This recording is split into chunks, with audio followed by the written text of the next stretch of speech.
In this episode, I'm starting on my 1,300 nautical miles non-stop to Panama. I have so much recordings from this journey, so I had decided to split it up in a few episodes to share it all with you. So this is part 1, non-stop from Martinique to Panama. And please hit the notification bell not to miss this adventure.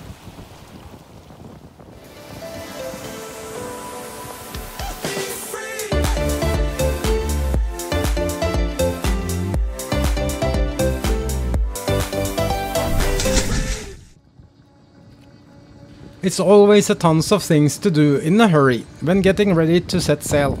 And sometimes this is more critical than ever, not only because it's a long sail, but I also know that after Martinique there is really not many places to get things sorted out.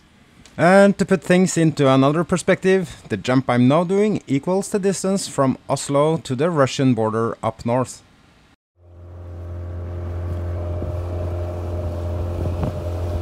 A last visit to say see you later to my friends at Carib and to pick up more parts to sailors on my route. I also have discovered a missing pin on the furler for my own asymmetrical Genoa. I have been all over the Caribbean and also in Panama before sailing back to Martinique again. Not only because of the pandemic, but it's basically one of the few places where you find skilled people and parts you need. This is why I love Carib here in Martinique.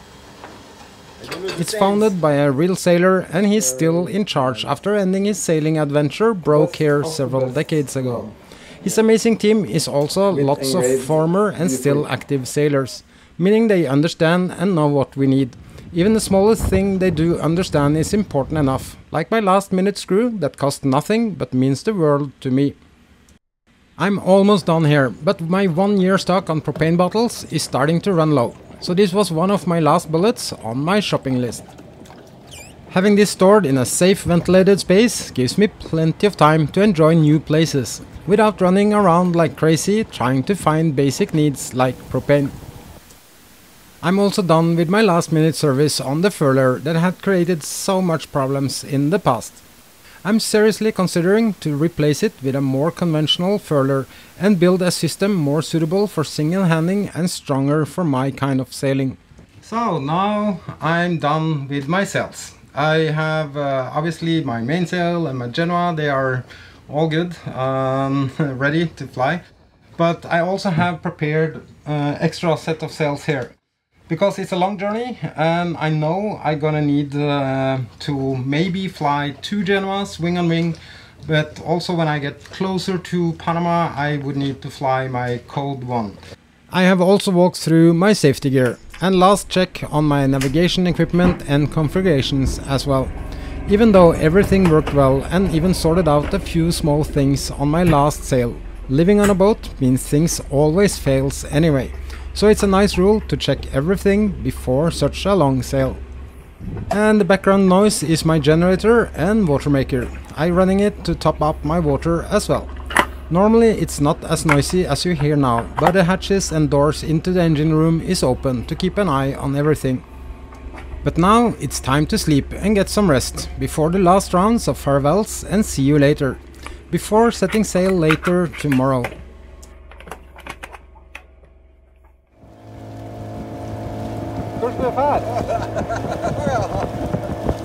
Terje has become my brother from another mother, and he was a bit sad to say see you later. Not to forget his amazing dog, Basse. Vem som är bäst? Jag. Ja! Vad gör du? Bästa Thomas! Bästa Thomas! Men vad gör du här? And even Lisa from Sweden made me a drawing to fill up my wall together with gifts from other kids. Ja. Ses sen. Det gör vi. Tack för besöket. She's so cute and even wanted to sail with me to Panama after a quick see you later with this beautiful Swedish family. I'm now ready to wrap my things together. Hej då! Hej då Tommy! Hej då Tommy!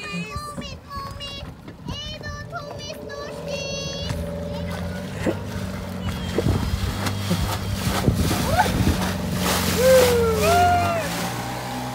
Dinghy inside the garage means only one thing. I'm ready to go.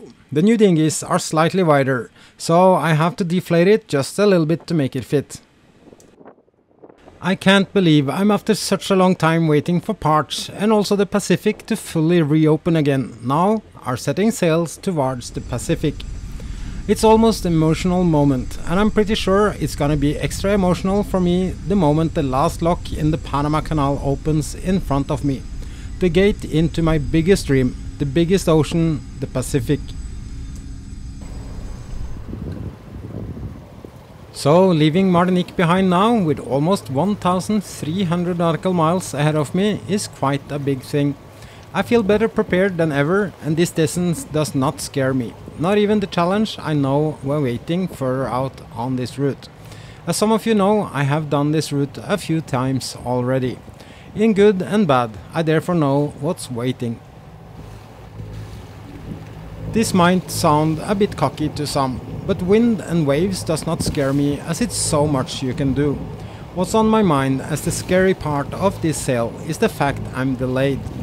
Even though this was the situation last year at the same dates, being the main reason why I aborted my sail back then, it's luckily not the case now. However, I have been monitoring this system quite close, as it could give some effects to my sailing. What I do fear and are not too happy about on this late jump to Panama is the electrostorms waiting for me south of Barranquilla, outside Colombia and all the way down to Panama. I'm grown up with sailing and boats, so I do have a healthy respect for the oceans, as I know probably more than an average person the ocean gives and the ocean takes. Not being easy scared does not mean I don't respect the elements and the force of Neptune out there. That's why I focus a lot on my safety gear, and even check my life jackets before leaving. Expired fireworks was also replaced and updated.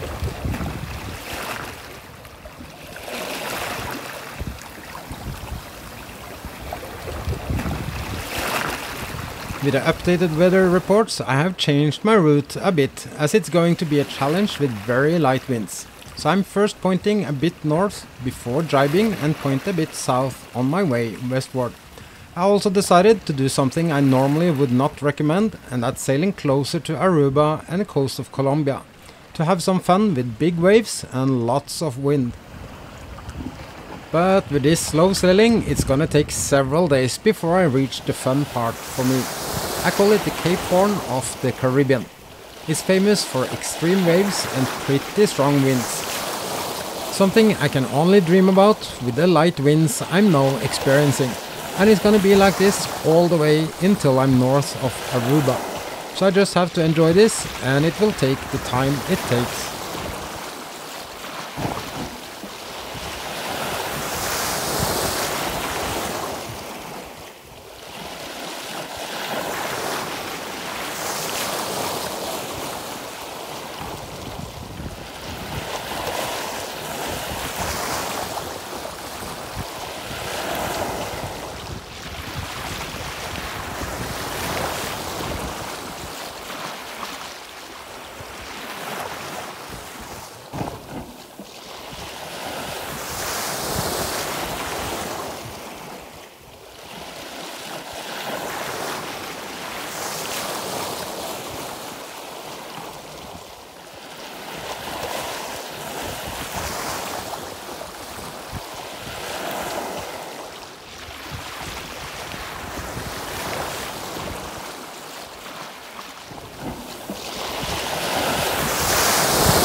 Sailing, or should I say drifting, into my first sunset.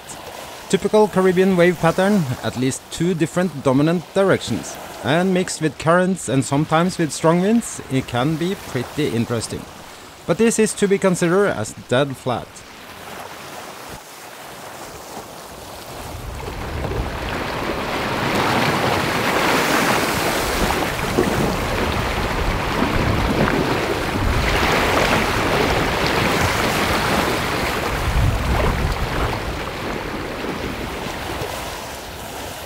My first night after sailing into the sunset.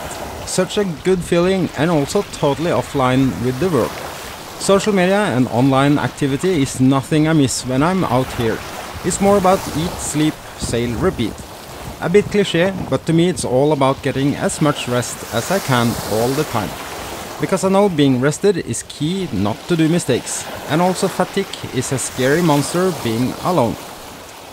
After sunrise and a good breakfast, I changed my course a bit and tried to jibe and see if it gave me more speed. With not much different, it was time to look at my sail configuration. I decided to get my code 1 up and start some serious sailing.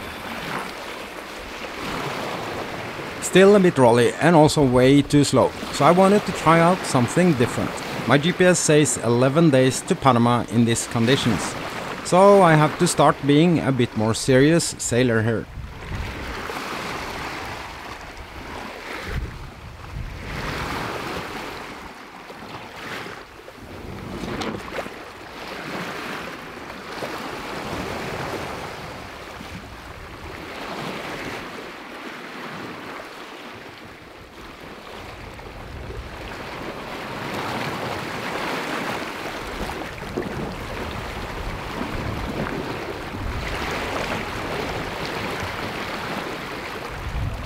It's not often I have to work this hard to maintain 5, hope for 6 knots, but the wind has really been light, so it's around 8 to 10, sometimes up to 12 knots. So to even be able to reach 5 knots with this heavy boat, it's pretty good.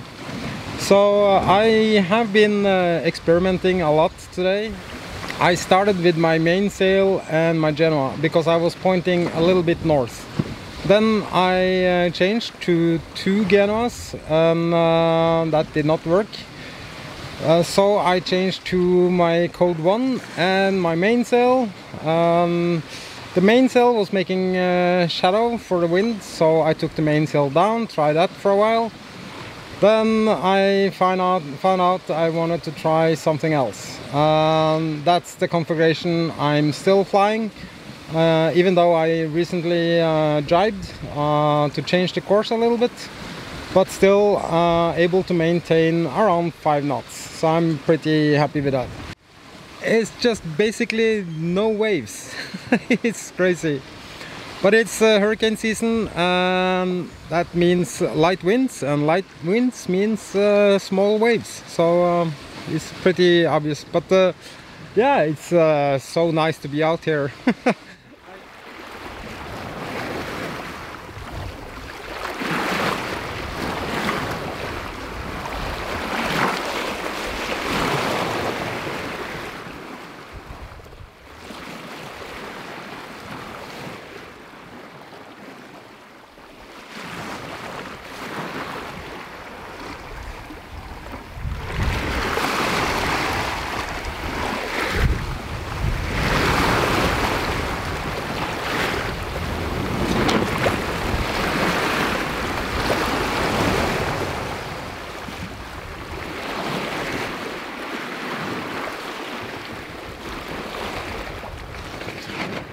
I have taken the Genoa sheets out of its normal position and moved it from the coach roof to the outside of the states and in aft just like the code 1. Beefree's body is so wide at the stern I basically don't need a pole to keep the sails out. Very lazy solution, but works pretty good.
One of my favorite moments is the sunrise. Enjoying my breakfast and observe the clouds around me.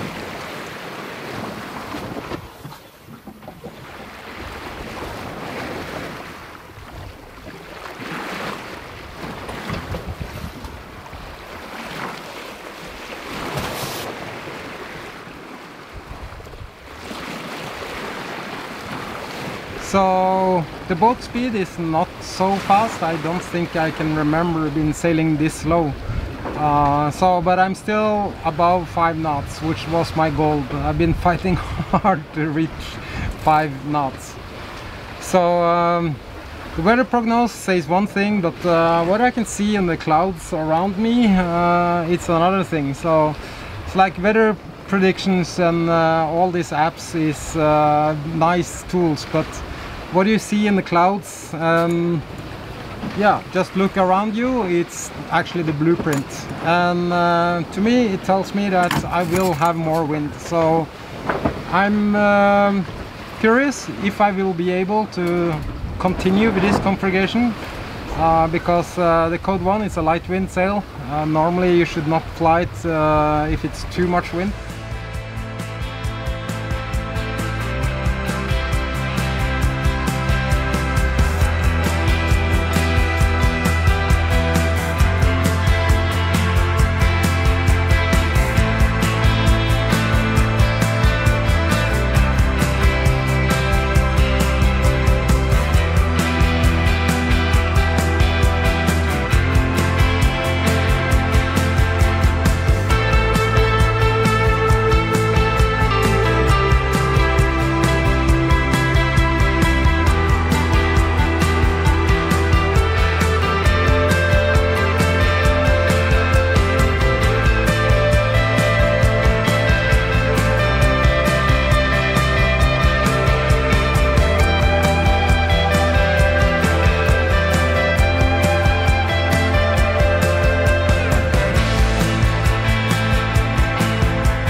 Thank you so much for watching. The next episode I finally get winds I like, and of course waves also starts picking up as expected. Again, I'm seeing 2 digits on my boat speed and having a great sail around what I named to be the Cape Horn of the Caribbean.